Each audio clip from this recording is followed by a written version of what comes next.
estimado profesorado, estimado alumnado. Continuamos avanzando en este curso avanzado de métodos de investigación cuantitativa y más concretamente a lo largo del vídeo de hoy vamos a analizar un concepto interesante como es el concepto de la invarianza factorial. Tenemos que tener en cuenta que nosotros cuando estudiamos la bondad de ajuste de un determinado modelo, tras haber realizado un modelo de ecuaciones estructurales o un análisis factorial confirmatorio, puede darse el caso de que tengamos una bondad de ajuste buena. No obstante, este dato puede ser un poco engañoso en cuanto que puede darse el caso de que dependiendo del valor que tome una determinada variable de clasificación, puede que esa bondad de ajuste no sea igual que si tomase otro valor. Es decir, si cogemos como ejemplo el género, diríamos que tendríamos por una parte el género masculino y por otra parte el género femenino. Diríamos que igual en un determinado caso la bondad de ajuste puede ser buena para el género masculino, pero no buena para el género femenino. Por lo tanto, podría haber discrepancias, a pesar de que la bondad de ajuste general, uniendo género masculino y género femenino, fuese buena. Es por ello que en bastantes investigaciones lo que se suele analizar también con la bondad de ajuste es analizar la invarianza factorial. Una vez comprendido qué es esto de la invarianza factorial, tenemos que saber cuáles son los principales niveles que se estudian. Existen principalmente 4 niveles. Existen los niveles de invarianza configural o invarianza sin restricciones. Existe el nivel de invarianza métrica, el nivel de invarianza escalar o fuerte y finalmente el nivel de invarianza estricta. Lo que vamos a ir haciendo va a ser realizar comparaciones entre los grupos que tengamos. Vamos a ir estudiando la bondad de ajuste para los diferentes grupos que tengamos y vamos a hacer pruebas de menos estrictas a pruebas más estrictas. En este caso no vamos a restringir, o las comparaciones que vamos a hacer entre los dos grupos van a ser comparaciones muy pequeñas, o sea, comparaciones leves, comparaciones casi nimias, y en este caso de aquí ya vamos a será el nivel superior y haremos aquí comparaciones ya más robustas. Analizaremos los errores. Entonces, si ya asumimos que los errores son o la covarianza de los errores son iguales, entonces ya sí que podríamos asegurar una invarianza factorial perfecta. Vamos a ir analizando punto por punto cada uno de estos grupos. El primer grupo es el primer nivel que vamos a analizar cuando estudiamos la invarianza factorial es el nivel de la invarianza configural. En este caso, lo único que vamos a hacer en un modelo sin restricciones es asegurarnos que las mismas variables latentes quedan especificadas por las mismas variables observables entre las diferentes subpoblaciones. Es decir, lo que vamos a mirar va a ser que realmente una misma variable latente está formada a su vez por unas determinadas variables observables para los diferentes grupos o diferentes subpoblaciones. Eso vamos a ver posteriormente cómo se analiza. El segundo nivel es el nivel de invarianza métrica. En este caso ya damos un paso más, complicamos un poco más las comparaciones y lo que vamos a contrastar va a ser la varianza factorial y las pendientes de regresión. Tenemos que recordar que en una recta de regresión, cuando realizamos un análisis de regresión lineal, tenemos tiene mejor dicho esta forma de aquí. Por una parte tenemos la y que funcionaría como variable dependiente, por otra parte tendríamos un valor a que, si bien recordamos cuando realizamos un análisis de regresión, era una constante que nos proporcionaba el propio programa. Esta constante en términos estadísticos se conoce como intercepto. Entonces es un concepto que vamos a tener que tener muy en cuenta a la hora de estudiar la invarianza factorial. Finalmente, si recordamos, teníamos también este valor bx, donde x es el valor que toma la variable independiente y b es el valor, el coeficiente beta, también conocido en términos estadísticos como pendiente o coeficiente de regresión. En este caso de la invarianza métrica, lo que vamos a hacer va a ser comparar las varianzas factoriales y las pendientes de regresión. Cuando hablamos de varianzas factoriales, lo que estamos analizando es estudiar si realmente cada uno de los ítems tiene la misma importancia para el factor comparándolo con la importancia que tiene ese mismo ítem para cada uno de los grupos. Es decir, vamos a estudiar que los valores lambda de Wilks sean tan importantes en un grupo como el otro. Si en un grupo un ítem es considerado importante porque contribuye significativamente a su factor, se espera, para que exista invarianza, que ese determinado ítem sea también importante en el otro subgrupo. Seguidamente, una vez que podemos asumir que tenemos invarianza métrica, el siguiente paso es estudiar la invarianza escalar o invarianza fuerte. En este caso lo que vamos a realizar va a ser comparar simplemente los interceptos. Es decir, recordamos que los interceptos entendidos como las constantes de una recta de regresión. Finalmente, en el mayor nivel de acuerdo alcanzable entre estructuras factoriales, es decir, en el nivel más alto ya y más complicado de llegar para asegurar la invarianza factorial entre diferentes subpoblaciones, nos encontramos con la invarianza estricta. Aquí lo que vamos a realizar va a ser comparar la varianza y las covarianzas de los errores, o en otras palabras vamos a estudiar los residuos. Si los residuos son muy similares en ambas subpoblaciones, podremos asegurar la invarianza estricta. Esto, para realizarlo con Amos, lo que vamos a hacer va a ser volver con nuestra base de datos que teníamos del vídeo anterior, donde habíamos dejado ya perfectamente establecido cuál es el modelo que íbamos a hacer. Recordamos que era un modelo ya bastante bueno y vamos a proceder del siguiente modo. En esta parte de aquí, en Analyze, vamos a darle a Manage Group y aquí vamos a especificar cuáles van a ser las subpoblaciones que vamos a querer comparar. Vamos a comparar, imaginemos, género masculino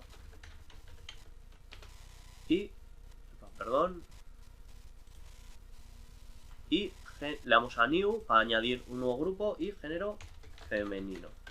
Aceptamos y en este punto vamos a darle a analizar Multiple Group Analysis y aquí nos está diciendo que nos va a eliminar todos los modelos que tengamos ya predefinidos y que va a crear unos nuevos valores.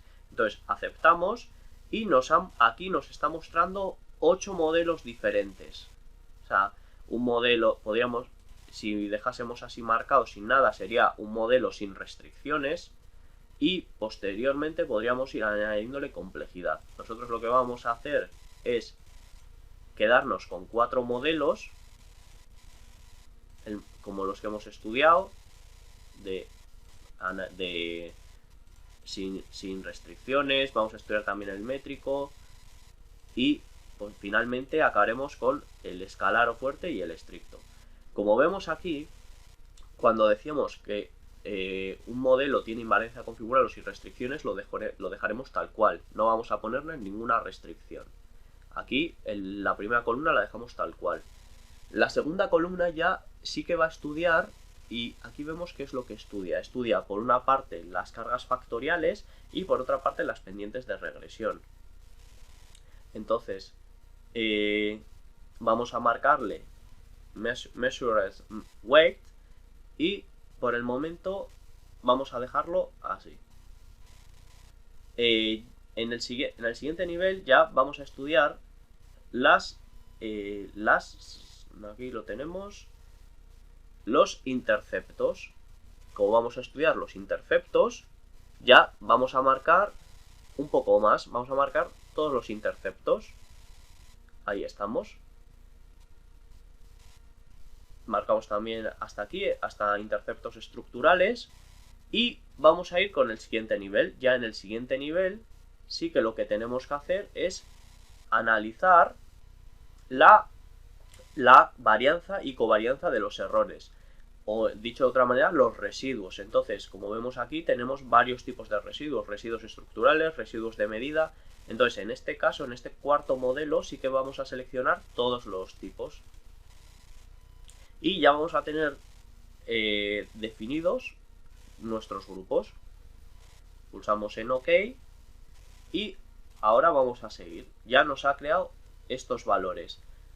Vamos a cambiar un momento de base de datos porque en esta base de datos específica que estamos usando no tiene variables de género masculino y femenino, y volvemos ahora en un momento.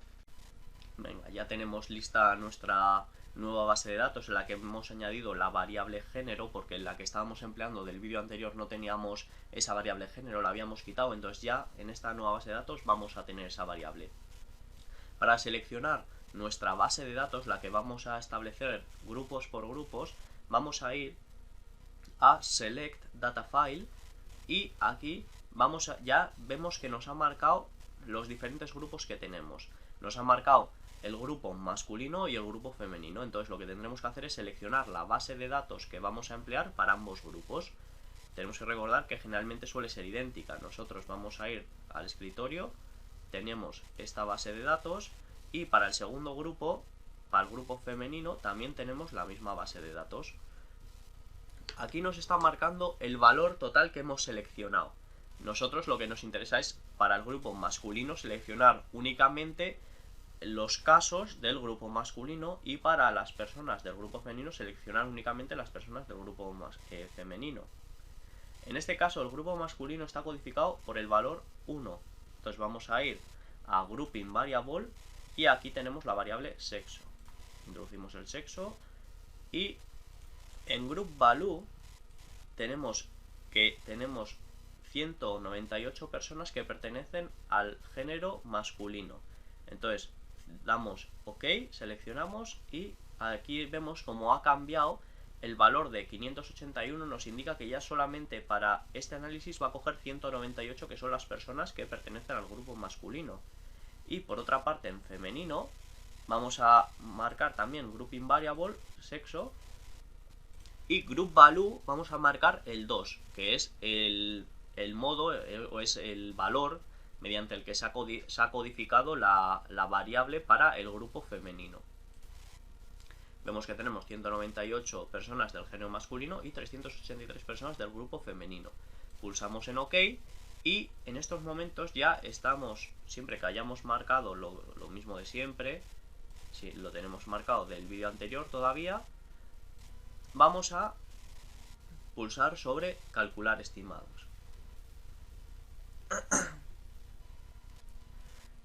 Ya hemos acabado, podemos mostrar aquí los valores. Vemos que dependiendo del modelo que seleccionemos los valores también cambian, y lo que vamos a realizar va a ser ir a mirar nuestra información o mirar los datos del análisis. Si vamos a Model Comparison, nos está indicando proporcionando la comparación entre los diferentes modelos para diferentes estadísticos. Vemos que nos está aportando los valores de chi cuadrado, los valores del p-valor, el NFI, el IFI, el RFI, el TLI. Entonces, aquí también en el Model Fit podemos ir observando. Nosotros vamos a proceder siempre desde aquí, desde el Model Fit. El Unconstrained Model es el modelo sin restricciones, el modelo 1, recordamos, el modelo configural. En este caso teníamos, o el valor que hemos tenido es un chi cuadrado dividido entre grados de libertad de 1,48, que es un valor muy bueno. El objetivo de esto es tratar que el salto al siguiente nivel o al siguiente modelo sufra las menores variaciones posibles. En el momento que sufre altas variaciones, ya diríamos que ese modelo no cumple con la invarianza factorial. Generalmente, los modelos, mientras más restrictivos sean, más complicados es de asegurar la invarianza factorial, por lo que en la literatura se recomienda que si aseguramos que el modelo sin restricciones, el modelo 2, que recordamos que lo teníamos aquí apuntado, era el modelo de invarianza métrica, y el modelo de invarianza escalar, si aseguramos que existe invarianza en estos tres niveles, a pesar de tener a pesar de que la varianza y la covarianza de los errores no fuesen idénticos, en este caso también diríamos que se aseguraría la invarianza factorial. Por lo tanto, Si los tres primeros modelos han resultado invariantes, a pesar de que el último no sea invariante, también podríamos seguir asegurando que el modelo es invariante. Este modelo, el último modelo, el modelo de análisis de varianzas y covarianzas de los errores, es algo más restrictivo, es algo más complicado de que realmente se dé. Por lo tanto, si se cumplen todos los modelos y no hay altas variaciones entre un modelo y otro, perfecto, pero si simplemente conseguimos llegar hasta el tercer nivel, entonces también está bien, podemos asegurar la invarianza factorial. ¿Cuál va a ser el punto crítico? Pues esto va a ser un poco, vamos a ir viendo, dependiendo del estadístico. La literatura se centra más en estos valores incrementales, en estos valores relativos, y nos dice que para asegurar la invarianza factorial, el salto de un primer modelo al segundo modelo tiene que ser inferior a 0,01. Entonces, si nosotros aseguramos que el salto de un valor a otro es de menos que 0,01, entonces podríamos decir que que vamos bien encaminados para asegurar la invarianza factorial. En este caso vemos que, por ejemplo, por estudiar el CFI, el modelo sin restricciones tiene un CFI de 0,934. Si saltamos al modelo 2, el modelo 2 tiene un CFI de 0,932. Vemos que ha descendido algo, ha descendido 0,002. 0,002 es menos que 0,01. Entonces, como es menos que 0,01, vamos bien encaminados. Tendríamos que ir estudiando también el TLI. Vemos que aquí es un valor de 0,001, es superior al valor del modelo sin restricciones, por lo tanto también iríamos bien encaminados. Luego también podemos estudiar, o sea, no siempre se va a dar el caso de que en todos los estadísticos vamos a encontrar valores por debajo de 0,01. Sí que es cierto que mientras en la mayoría de ellos, y especialmente en los más relevantes como puede ser el CFI, que de todos estos es el más significativo, si en el CFI ya vamos encontrando unos valores que efectivamente nos cumplimos con esa condición del 0,01 que se pide en la literatura para asegurar la invarianza factorial, entonces puede ser un buen indicio para seguir adelante. Aquí también en el chi cuadrado entre los grados de libertad vemos que las variaciones que existen entre el modelo sin restricciones y el modelo 2 son variaciones muy pequeñas. Tenemos que recordar que al final de 1,488 a 1,480 apenas hay diferencia. Y de 1,480 a 1,464 las diferencias también son pequeñas. Y finalmente de 1,464 a 1,477 hemos aumentado un poco el valor de chi cuadrado entre los grados de libertad, pero de igual modo no son unas diferencias muy significativas, no es una gran diferencia, por lo tanto sí que podríamos asegurar que existe en este caso para el estadístico de chi cuadrado entre grados de libertad invarianza factorial, como también se ha visto que ocurre aquí. Vamos a estudiar, por ejemplo, el salto del modelo 3 al modelo 4. Vemos que en el modelo 3 tenemos un valor CFI de 0,932, que saltando al modelo 4 nos desciende hasta 0,926. Esto es un 0,06 menos. Como 0,06 es... es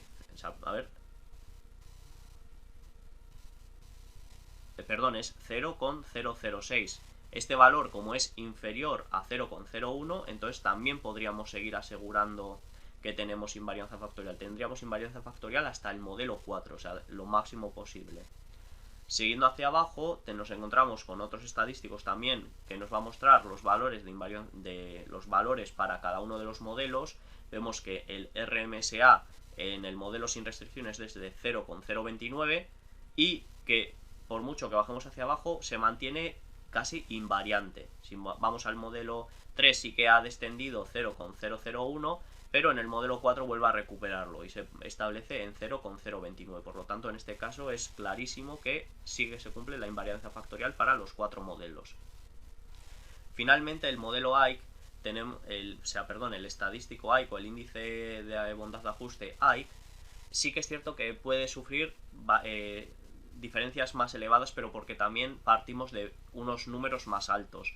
Vemos que el modelo sin restricciones tiene un valor AIC de 1483,42 el modelo 2 tiene un valor de 1464,67, el modelo 3 1435,04. Entonces, en este caso vemos que a pesar de que sí que son unas diferencias de unos números naturales más altos, diríamos que también existe invarianza factorial, pues las variaciones de un modelo al otro no son excesivamente grandes, son unas diferencias razonables. Especialmente con lo que nos vamos a quedar va a ser con estos valores de aquí. En este caso sí que es muy importante que el valor sea inferior a 0,01. Si conseguimos que los valores de los índices de ajuste incremental estén por debajo de 0,01, aquí sí que aseguraríamos ya gran parte de la invarianza factorial.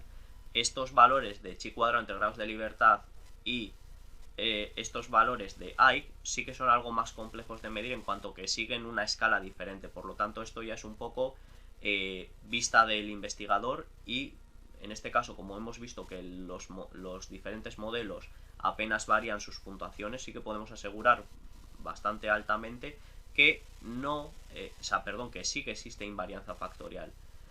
En el caso del RMSA, nuevamente tenemos que analizarlo del mismo modo que con los valores incrementales. En el caso de que sean valores por encima de 0,01, entonces ya sí que tendríamos que decir que ya ahí no existe invarianza factorial. En este caso se cumple en todos los valores, para todos los modelos de RMSA, que no hay grandes variaciones, por lo tanto aseguramos la invarianza factorial. La conclusión que sacamos de esto, de todo este análisis, es que el modelo propuesto, el modelo teórico, es invariante en función del género, lo que quiere decir que si tenemos buena bondad de ajuste general, esa buena bondad de ajuste general será tanto para el género masculino como para el género femenino, es decir, no va a haber grandes variaciones entre la bondad de ajuste del género masculino con la bondad de ajuste del género femenino. Respecto a este tema de la invarianza factorial, esto era lo más significativo que teníamos que comentar. Esperemos que haya sido de ayuda y como siempre nos vemos dentro de un poco en el Arthur Research. Un abrazo.